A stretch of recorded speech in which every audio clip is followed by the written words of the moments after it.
Hi hello అందరూ ఎలా ఉన్నారు? నేనైతే చాలా బాగున్నాను. ఈరోజైతే మంచి టేస్టీ ప్రోటీన్ పులావ్ చూసేద్దాము. సో దీనివల్ల చాలా బెనిఫిట్స్ ఉన్నాయి. ఫస్ట్ అయితే కావాల్సిన ఐటమ్స్ చూసేద్దాము. ఉల్లిపాయలు ఒక 3 ఉల్లిపాయలు ఇలా సన్నగా కట్ చేసుకోండి. నేనైతే కార్న్ మటరు ఇంట్లో ఉంది కాబట్టి తీసుకున్నాను. మీ దగ్గర లేకపోతే మిగతా ఐటమ్స్ అన్నీ తీసుకోండి. దాని తర్వాత కొంచెం పుదీనా అండ్ అలాగే కొంచెం కొత్తిమీర అండ్ దాని తర్వాత ఒక 3 టమాటాలు తీసుకోండి మీడియం సైజ్వి. అండ్ అలాగే చిన్న అల్లం ముక్క అండ్ అలాగే ఒక వెల్లుల్లిపాయ అండ్ ఒక 4-5 పచ్చిమిరపకాయలు మీ కారం బట్టి తీసుకోండి. సో ఇదంతా కూడా మంచిగా మెత్తగా పేస్ట్ చేసేసుకోవాలన్నమాట మనం. సో అలా మెత్తగా పేస్ట్ చేసుకున్న తర్వాత హాట్ వాటర్లో సోయాబీన్ ఉంటుంది కదా, ఆ సోయాబీన్ అయితే యాడ్ చేసుకోండి. నేనైతే ఒక ప్యాకెట్ సోయాబీన్ వేసుకున్నాను. అలా సోయాబీన్ వేసుకున్న తర్వాత దాన్ని ఏంటంటే ఒక 10 మినిట్స్ నాననిచ్చాక దాన్ని బాగా వాటర్ అంతా పిండేసుకొని పక్కకు తీసుకోండి. యాక్చువల్గా ఇది ఏంటంటే ప్రోటీన్ పులావ్ అని ఎందుకనంటే, సో నార్మల్గా నాన్ వెజిటేరియన్స్ అయితే చికెన్ మటన్ అట్లాంటివన్నీ తింటారు కదా, బట్ వెజిటేరియన్స్ అలాంటివి ఏమీ ఉండవు. సో సోయాలో పన్నీర్లో చాలా ప్రోటీన్ అయితే ఉంటుంది. అండ్ జిమ్కి వెళ్ళే వాళ్ళు కానీ పిల్లలు కానీ లేదా కొంచెం హెల్త్ ఇష్యూస్ ఉన్న వాళ్ళు కానీ ప్రోటీన్ ఎక్కువ తీసుకుంటే చాలా మంచిదన్నమాట. సో ఇదైతే సోయాలో చాలా ప్రోటీన్ ఉంటుంది. వీక్కి ఒకసారి కర్రీ కానీ పులావ్ కానీ చేసుకొని తినండి, చాలా టేస్టీగా ఉంటుంది. అండ్ దాని తర్వాత అలా పిండుకున్న తర్వాత సోయాబీన్లో మనం కొంచెం పులావ్ మసాలా, ధనియాల పొడి, ఉప్పు, కారం, పసుపు అండ్ అలాగే కొంచెం పెరుగు వేసుకొని బాగా మిక్స్ చేసుకోవాలన్నమాట. సో అలా మిక్స్ చేసుకున్న తర్వాత ఒక 10 మినిట్స్ పక్కన పెట్టుకోవాలి. పక్కన పెట్టుకొని ఇప్పుడు మీకు ప్లేట్లో చూపిస్తున్న మసాలాలన్నీ తీసి పెట్టుకోవాలన్నమాట. సో నేను ఒక ప్యాకెట్ సోయాబీన్కి అంటే ఒక టీ గ్లాస్ రైస్కి చెప్తున్నాను, మీరు దాన్ని బట్టి క్వాంటిటీ తీసుకోండి. అండ్ నేనైతే ఇక్కడ బ్రౌన్ రైస్ యూస్ చేశాను, మీరు కావాలంటే బాస్మతి రైస్ కూడా యూస్ చేసుకోవచ్చు. సో బ్రౌన్ రైస్ అయితే ఒక హాఫ్ అన్ అవర్ నానపెట్టాను అనమాట. దాని తర్వాత ఈరోజు నేను కుండలో చేశాను అనమాట బిర్యానీ. ఒక 2 టేబుల్ స్పూన్స్ నెయ్యి వేసుకొని ఒక 2 టేబుల్ స్పూన్స్ ఆయిల్ వేసుకోండి. ఆయిల్ వేసుకున్న తర్వాత మనం ముందుగా తీసి పెట్టుకున్న మసాలా ఉంది కదా, సో ఆ మసాలాలన్నీ వేసుకొని అండ్ అలాగే కొంచెం ఆనియన్స్ కూడా గోల్డెన్ బ్రౌన్ వచ్చేంత వరకు ఫ్రై చేసుకోవాలన్నమాట.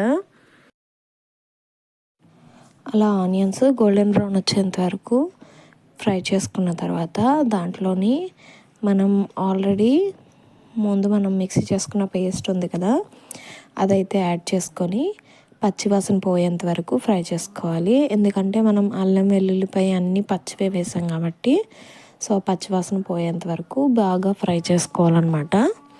అలా ఫ్రై చేసుకున్నాక మనం ముందే మ్యారినేట్ చేసి పెట్టుకున్న సోయాబీన్ ఉంది కదా, సో అది కూడా యాడ్ చేసుకొని నానబెట్టుకున్న రైస్ వేసుకొని దానికి సరిపడా వాటర్ అయితే పోసుకోండి. అలా వాటర్ పోసుకొని ఉడికించుకుంటే మనకి పులావ్ అయితే రెడీ అయిపోతుంది అనమాట. అండ్ పులావ్లోకి నేనైతే కాజు పన్నీర్ కర్రీ కూడా చేశాను. సో కర్రీ టేస్ట్ అయితే చాలా బాగా వచ్చిందనమాట. సో దాని ప్రాసెస్ కూడా మీకు ఈజీగా సింపుల్గా కాజు పన్నీర్ కర్రీ ఎలా చేసుకోవాలో కూడా సింపుల్గా చెప్పేస్తాను. అండ్ దాని తర్వాత లాస్ట్లో వాటర్ పోసేసాక మనమైతే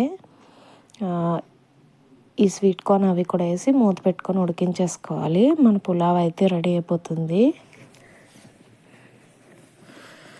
అండ్ దాని తర్వాత కాజు పన్నీర్ కర్రీ చేశానని చెప్పాను కదా, సో దాని ప్రాసెస్ కూడా చూపిస్తాను. సో కడాయిలో కొంచెం బటర్ వేసుకోండి. బటర్ వేసుకొని ఫస్ట్ కాజూస్ ఫ్రై చేసుకొని పక్కకి తీసుకోండి. సో కాజూస్ కొంచెం బ్రౌన్గా ఫ్రై అయ్యాక అలా పక్కకు తీసుకున్న తర్వాత నేనేంటంటే పన్నీర్ కూడా అదే బటర్లో ఫ్రై చేసుకున్నాను అనమాట. సో పన్నీర్ మనం ఇలా మొత్తంగా ఫ్రై చేస్తే మనకి ఆయిల్ తక్కువ పడుతుంది అనమాట. లేదంటే మనం ముక్కలు కట్ చేసి దాన్ని డీప్ ఫ్రై చేయాలంటే చాలా ఎక్కువ ఆయిల్ పడుతుంది. అండ్ ఇంకొకటి ఏంటంటే నేను పన్నీరు ఇంట్లోనే తయారు చేస్తాను కాబట్టి నాకు మ్యాక్సిమం వీక్కి ఒక్కసారైనా పన్నీర్ తింటాను అనమాట. దాదాపు ఒక 1 ఇయర్ అవుతుందన్నమాట పైన పన్నీర్ తెచ్చి యూజ్ చేయడం అయితే మానేశాను. సో ఇంట్లోనే ప్రిపేర్ చేసుకుంటాను. ఎప్పుడైనా ఎవరైనా వస్తే కొంచెం ఎక్కువ పన్నీర్ క్వాంటిటీలో కావాలి అంటే మాత్రమే పైనుంచి తెస్తాననమాట. సో ఇలా బటర్లో ఫ్రై చేసుకున్న పన్నీర్ తీసేసుకున్నాక అందులోనే కొంచెం ఆవాలు, జీలకర్ర ఫ్రై చేసుకోవాలి. అవి కొంచెం ఫ్రై అయ్యాక సన్నగా తరిగి పెట్టుకున్న ఉల్లిపాయలు అయితే యాడ్ చేసుకొని ఫ్రై చేసుకోవాలన్నమాట. అలా ఉల్లిపాయలు ఫ్రై అయిపోయిన తర్వాత ఒకసారి కర్రీ ఇలా చేసుకొని తినండి, చాలా బాగుంది. సో చిన్న చిన్న ముక్కలు చేసి టమాటాలు, పసుపు, కారం వేసి మగ్గబెట్టుకోవాలి. సో మీకు టమాటాలు తొందరగా మగ్గిపోవాలంటే సాల్ట్ కూడా వేసేసి మగ్గబెట్టేసుకోండి, తొందరగా మగ్గిపోతాయి అన్నమాట.